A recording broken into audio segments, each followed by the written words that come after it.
नमस्कार दोस्तों, mentor fluent YouTube channel पर मैं समय हूँ पुस्तक के हिंदी ऑडियो बुक समरी में आपका स्वागत है। एपिसोड 2 समय काल है जिसकी मार से कोई अछूता नहीं, मेरा काल स्वरूप। चर्चा के प्रारंभ में मैं आपको अपने एक बड़े ही निराले स्वरूप से मिलवाना चाहता हूँ। हालांकि उससे पहले मैं आपको अपने बाबत यह स्पष्ट कर दूँ कि मैं स्वभाव से ही बड़ा नटखट व चंचल हूँ तथा यह भी बता दूं कि अपने इस शौक़ की पूर्ति हेतु मैं दो तरफा वार करता हूं।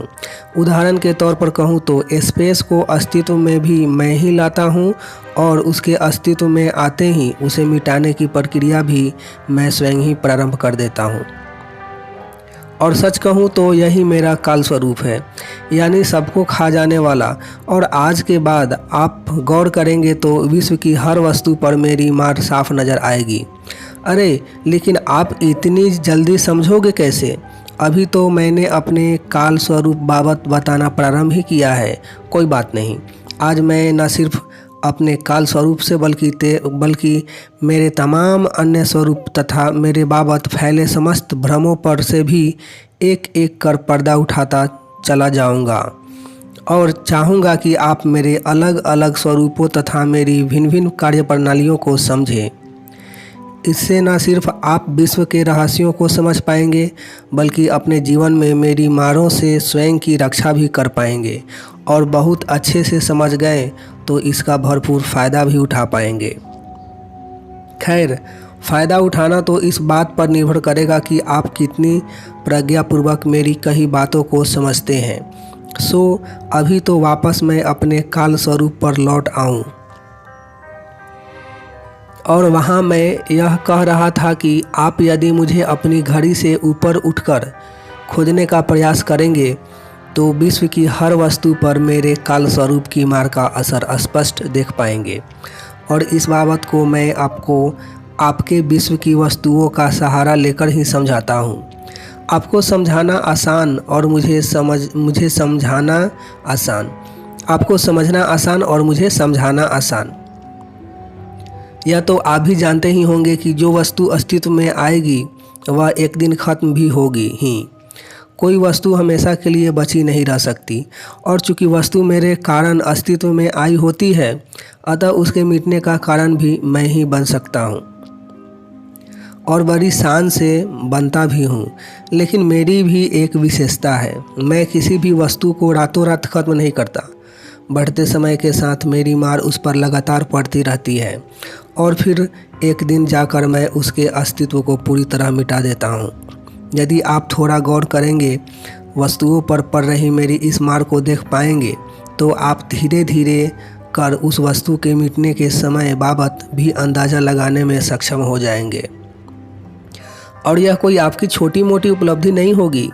सोचो, यदि आप किसी वस्तु पर पड़ रही समय की मार और उसके मिटने के समय बाबत समझना शुरू कर दें तो इसकी प्रज्ञा रातों रात कहाँ से कहाँ पहुँच सकती है। खैर, यह तो मेरी मार समझने का महत्व हुआ।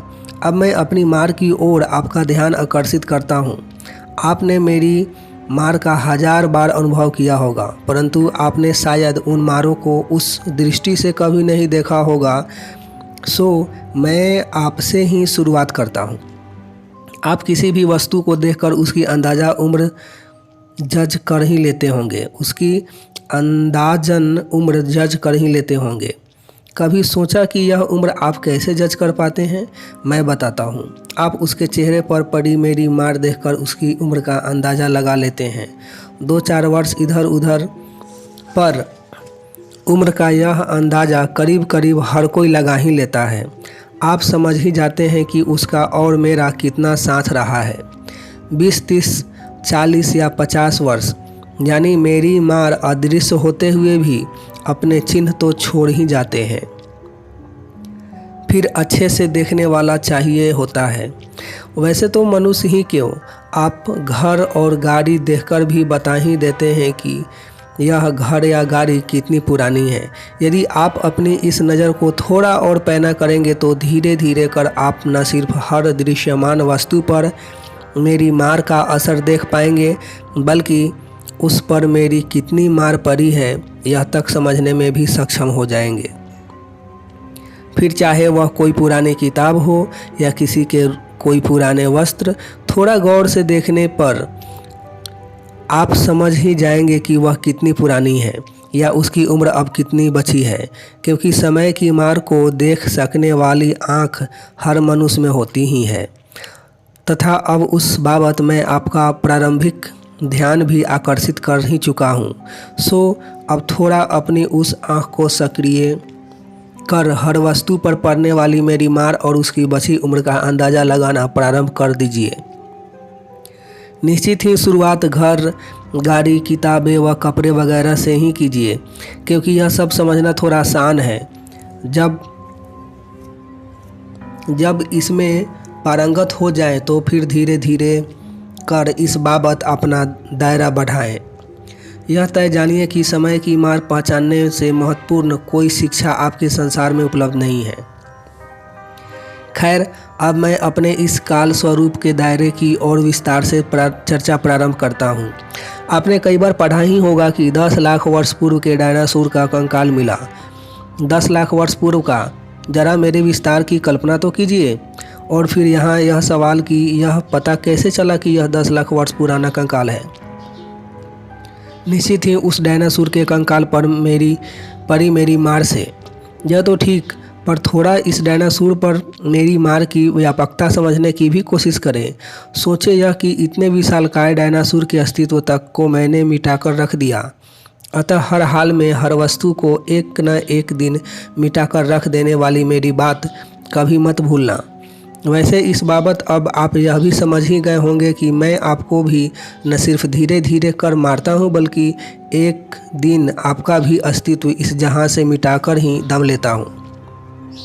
और अपनी इस प्रक्रिया को मैंने कभी किसी से कोई पक्षपात नहीं किया है, यह भी आप जानते ही हैं। आपने चाहे जिस व्यक्ति को चाहे जितना बड़ा सम्मान क्यों न दिया हो, पर मेरे स्वभाव से मैंने उसे मिटाया ही है। और आज जानो यह भी कि ठीक इसी तरह मैंने न जाने कितनी बार पृथ्वी समेत कितने ही ग्रहों से जीवन का अस्तित्व मिटाया है।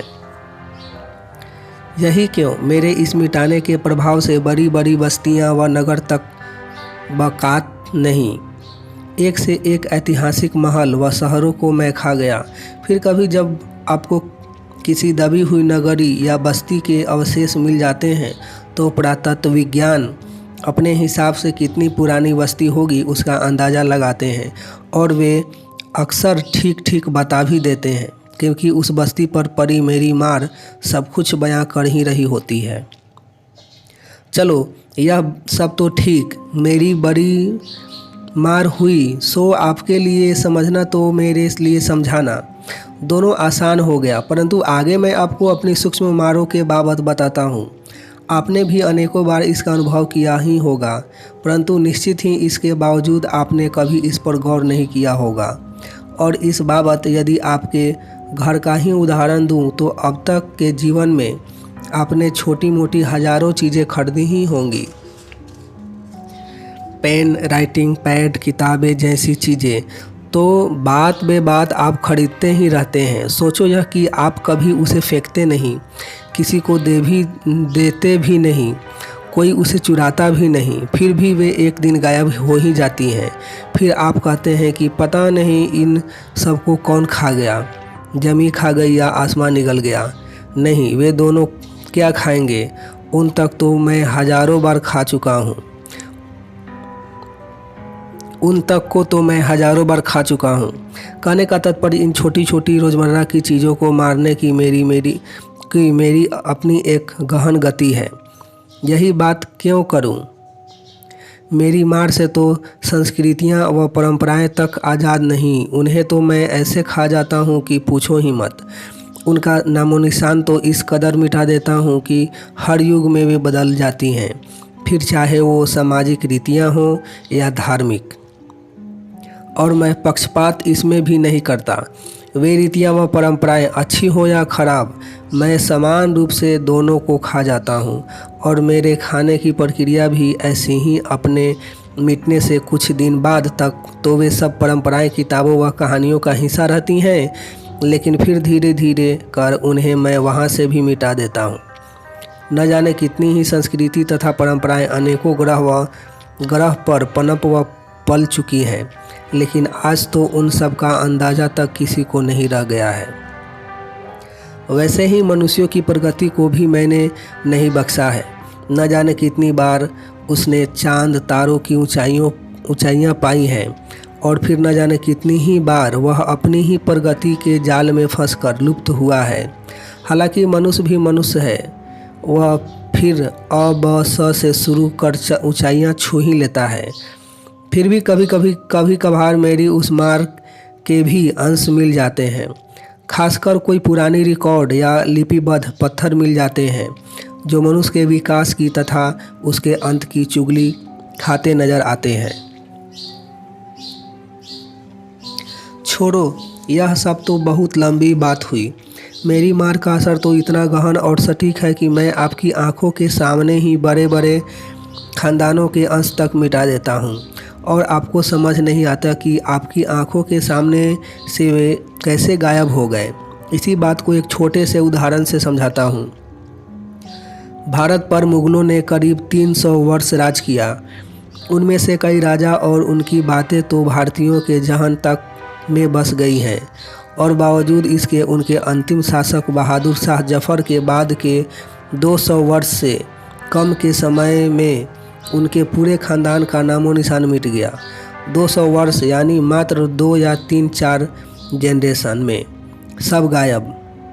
चलो राजपाट मिट जाए, बात समझ में आती है, परंतु अगले 200 वर्षों में इतना बड़ा खानदान मिट जाए, न रिश्तेदारों के पते न उनके बच्चों के। अब यह मत कह देना कि यह सब औरंगजेब की क्रूरता का परिणाम था। नहीं, मैंने यही हाल कृष्ण जैसे विशाल कुटुंब के मालिक से लेकर बुद्ध तक के परिवार का भी किया था। मैंने पहले ही कह दिया कि मेरे मिटाने की पत्ती में कोई पक्षपात नहीं। अच्छे बुरे, पापी पुण्यात्मा, उपयोगी या अनुपयोगी से मुझे कोई लेना देना नहीं। ये सारे विभाजन आपकी बुद्धि की उपज है, और जिससे विश्व के गहन रहस्यों का कोई ताल्लुक नहीं। वे सब अपने ही नियम से चलायमान हैं, ठीक उसी तरह जैसे मैं अपने स्वभाव से नियम के अंतर्गत बिना पक्षपात के तमाम चीज़ें मिटाने में संलग्न हूँ। लेकिन मेरी यह संलग्नता पूरी तरह समझने हेतु आपको अपनी दृष्टि थोड़ी और पैनी करनी होगी, और साथ ही आपको अपनी भाषा भी बदलनी होगी। आप कहते हैं बुढ़ापा आ गया। नहीं, बुढ़ापा नहीं आया, बल्कि आपका समय चुका जा रहा है। आप कहते हैं कि यह मर गया। नहीं, मैं उसे खा गया। इस ब्रह्मांड की ऐसी कोई वस्तु नहीं जिसे रोज़ रोज़ मैंने अपने मिटाने की प्रक्रिया में शामिल न किया हुआ हो। सूरज की रोशनी हो या चांद की ठंडक, वे हमेशा मेरे निशाने पर होते ही हैं। यही कारण है कि उनकी रोशनी भी रोज़ रोज़ चुकती ही चली जा रही है। जो सूरज संपूर्ण सजीव जगत के जीवन का स्रोत है, उसे भी मैं बार बार ठंडा कर ही देता हूँ, और एक दिन इस सूर्य को मिटा भी देता हूँ। कहने की ज़रूरत नहीं कि उसके साथ ही आपका अस्तित्व भी समाप्त हो ही जाता है, और यह प्रक्रिया भी मैं अब तक कितनी बार दोहरा चुका हूँ। कुल मिलाकर यदि आप अपने जीवन तथा ब्रह्मांड के तमाम रहस्यों को समझना चाहते हैं, तो सबसे पहले मेरे इस काल रूपी स्वरूप को आपको अच्छे से पहचानना होगा। आज के बाद हर छोटी से छोटी व बड़ी से बड़ी वस्तु पर भी मेरी मार का प्रभाव देखना सीख जाओ। फिर देखिए आप इस प्रकृति का कितना बड़ा एक खेल समझ जाएंगे। और जब आपको चीज़ों के मिटने की प्रक्रिया तथा उनके समय बाबत ही पता चलने लग जाएगा, तो फिर बचा क्या? कौन है आपके संसार में जो आपके मुकाबले खड़ा हो पाएगा? बस अंत में एक बार फिर मैं यह बता दूं, पूरी दृढ़ता से कहता हूं कि हाँ, मैं द डिस्ट्रॉयर हूं, और मेरे कई महत्वपूर्ण स्वरूपों में से एक स्वरूप यह भी है ही, और उससे भी ज़्यादा प्रगाढ़ता से यह समझा देता हूँ कि मेरा यह स्वरूप अच्छे से समझ लेंगे तो मेरी कई अकारण की मारों से आप बचना भी सीख जाएंगे। और सच कहूँ तो सफल जीवन क्या है, वह भी और कुछ नहीं, बस मेरी कई मारों से बचे होने का सबूत है। यानी सफल व्यक्ति को मालूम हो या न हो, वह जाने अनजाने मेरी मारों से बचना सीख ही गया होता है। उम्मीद करता हूँ कि इस एक सत्योद्घाटन से आपको मेरे इस स्वरूप को पहचानने की आवश्यकता का एहसास हो गया होगा। आगे पहचानना या न पहचानना यह आपकी इच्छा और प्रज्ञा पर निर्भर करता है। बाकी मैं तो कहूँगा रोज़ आधा घंटा अपने को अपने चारों ओर निगाह फेर कर उन पर पड़ी समय की मांग जज करने में ज़रूर बिताइए। मिलेंगे नेक्स्ट एपिसोड में, तब तक अपना ढेर सारा ख्याल रखिए, लाइफ को एंजॉय कीजिए, मस्त रहिए। आपका कीमती समय देने के लिए आपको बहुत बहुत धन्यवाद।